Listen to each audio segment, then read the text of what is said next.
The spark for Wall-E, yeah, was in 1994. We were still making Toy Story. It was 14 years ago. We were at a lunch, and we were actually trying to come up with the next movie to do. A couple half-baked ideas got thrown around at the beginning, and one of them was this simple sentence of, what if mankind left Earth and somebody forgot to turn the last robot off, and it just kept running, doing its job? And that was such a sad scenario, such a lonely scenario.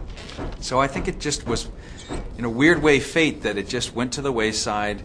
We got busy making all these other movies, and years later, that idea, that little sentence popped up again, and I was working on Nemo about 2002, and I just picked it back up and started running with it. And then I had an idea that maybe it should be a love story, came up with the name of Wall-E, and just couldn't stop writing.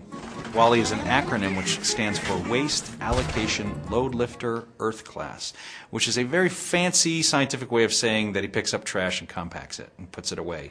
And the location where he's supposed to work is Earth.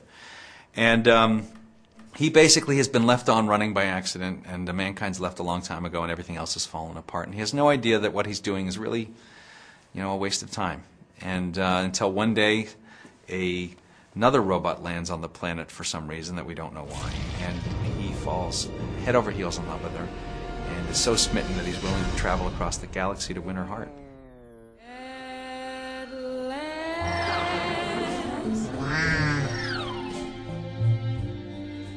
My order of thinking was, I basically went, how am I going to do this?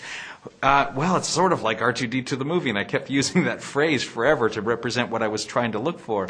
And finally my producer said, why don't we just call Ben Burtt, who did R2-D2, and see if he'll do it? And I didn't even think that was an option. He said yes, and it was like hiring a great actor that's playing several roles for you.